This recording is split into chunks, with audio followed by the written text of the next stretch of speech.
Bien. En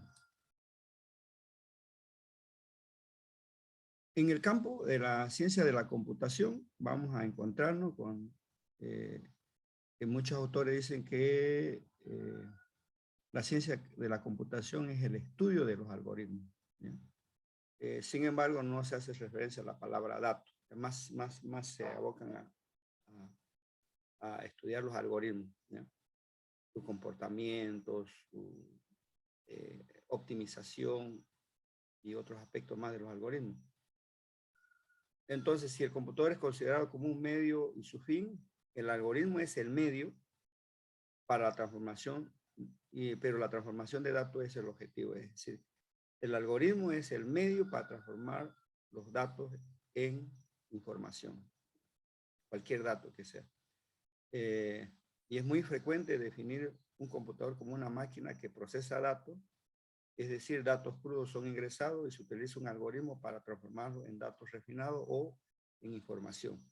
Básicamente, entonces, en la ciencia de la computación, tenemos que estudiar las dos cosas, el dato y el algoritmo, y no así por solo el algoritmo y no los datos que contiene. Entonces, esa como una primera introducción. Por lo tanto, alternativamente diremos que la ciencia de la computación es el estudio del dato, máquinas que almacenan datos, fundamentos que describen qué clase de datos son producidos a partir de datos crudos. No hablamos de datos crudos, son datos que no tienen valor, no tienen significado. Y la representación de estructura de datos. Por lo tanto, estamos hablando como el dato, como no un dato crudo, sino un dato que se le aplica algoritmos, es decir, se le aplican funciones, procedimientos y genera información. Como vimos anteriormente, el número 2 y el número 3 son dos números. Si le aplicamos la suma, vamos a generar a través de un algoritmo, que es el algoritmo de suma, 2 más 3, nos va a generar una información 5. Es así que el algoritmo más estructura de datos, vamos a hablar de programas. El algoritmo más su estructura de datos, hablamos ya de programas. ¿Ya? Y ahí vienen algunos conceptos de la programación orientada a objetos, como el objeto es visto como el dato y sus funciones, el dato y su algoritmo, el dato y sus operaciones. ¿Ya?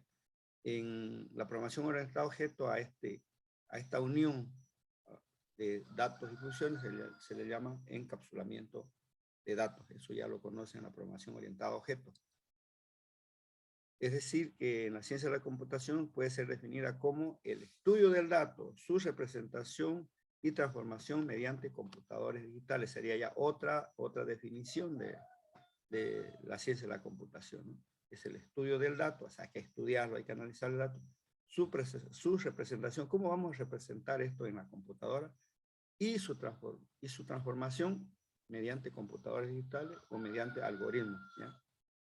Esto implica que el profesional en ciencia de la computación debe conocer las diferentes estructuras de datos con las que cuenta y con las que él puede armar, ya no solo con las que existen, sino vemos que nosotros podemos crear otras estructuras de datos de acuerdo a las necesidades que tengamos.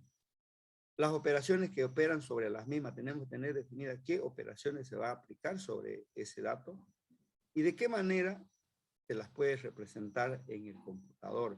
De qué manera podemos vamos a utilizar arreglos, listas enlazadas, punteros. ¿Qué vamos a usar para representar el dato en el computador?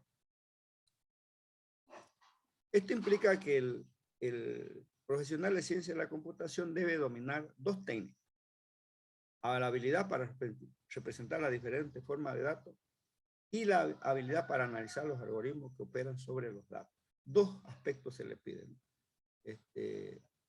Primero, hay que tener una habilidad para representar o para especificar los datos.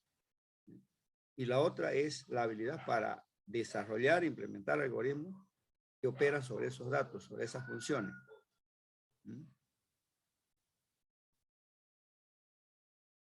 Y aquí vamos a aclarar algunos conceptos que ya seguramente lo han desarrollado en materias anteriores, que es un tipo de dato, por ejemplo, es un conjunto de valores más conjunto de funciones definidas sobre esos valores. En realidad, un tipo de dato es un conjunto, dice, de valores más conjunto de funciones definidos sobre esos valores.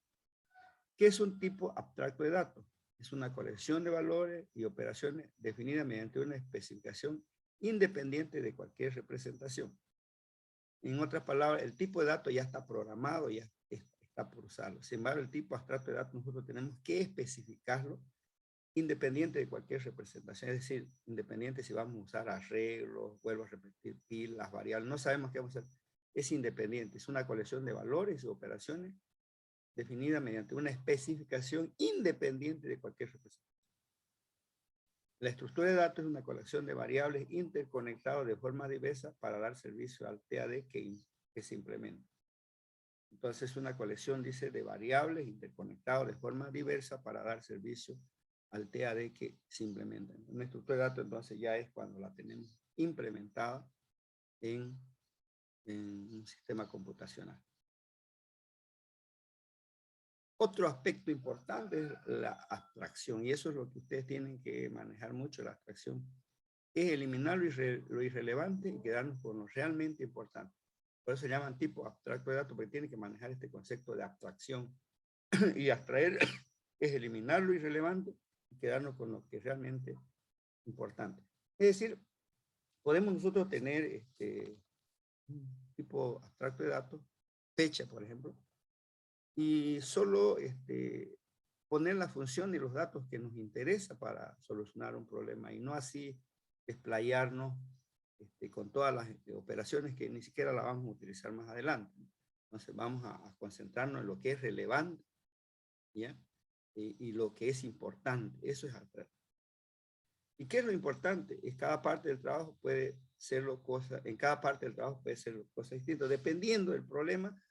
Para nosotros será importante ciertos datos y para otros será importante otros datos, ¿ya?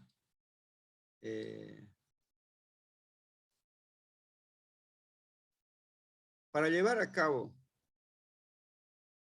la abstracción, los lenguajes nos proporcionan mecanismos como módulo, en este caso clases, genericidad, ocultación y encapsulación, para poder llevar a cabo la abstracción, ¿ya? Entonces, hay mecanismos, hay herramientas que nos permiten aplicar la abstracción.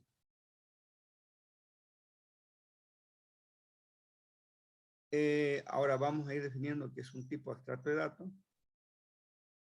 Un TAD es definido por el programador.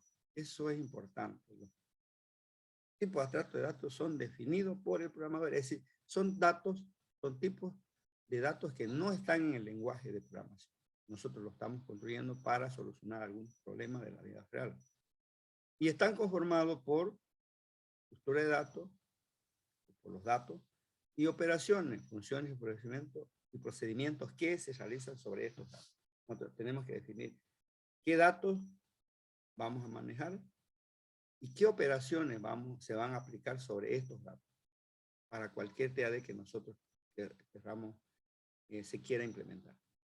El conjunto de operaciones debe ser cerrado, es decir, solo se debe acceder a los datos mediante estas operaciones. ¿Ya? Es decir, que otro objeto no puede intervenir en las operaciones de otro objeto o de otro TAD.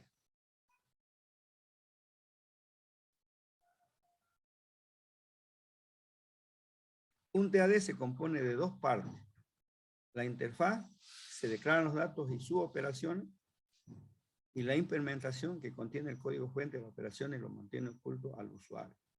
Entonces acá donde declaramos los datos y sus operaciones se llama interfaz, que es lo que nosotros vamos a tener en la formulario. Ahí hacemos declaramos las variables haciendo referencia a un TAD, a sus datos y a sus operaciones. Y la implementación es lo que tenemos en el módulo de clase CAPP, y donde ahí tenemos el código fuente de las operaciones y se lo mantiene oculto al usuario. Cuando hablamos del usuario hablamos del programador, del usuario final, mantenemos ocultas las operaciones de un TAD. Ventaja de un TAD. Mejoran la conceptualización y hacen más claro y comprensible el código. Porque dividimos, se especifica muy claro qué operaciones se van a hacer sobre un TAD, ¿ya? Y hacen que el código mismo de los programas en el momento de la implementación sea más sencillo, sea claro, no sean complejos. Hacen que los sistemas sean más robustos, reducen el tiempo de compilación, porque ya lo traemos la DLL de allá y la colocamos al otro lado y ya no necesitamos volver a compilar. Permite modificar la implementación sin que afecte la interfaz del público. Es decir, nosotros podemos ir a modificar alguna operación y la interfaz, los formularios siguen tal cual, no implica cambio. Y facilitan la extensibilidad, es decir, nos permite crecer, ¿no? Nos permite crecer, podemos ir aumentando más clases, más clases, más clases, y bueno, esto se vuelve una aplicación que puede ser expandible. Construcción de un TAD. La construcción de un TAD consta de dos fases bien diferenciadas entre ellas. La especificación formal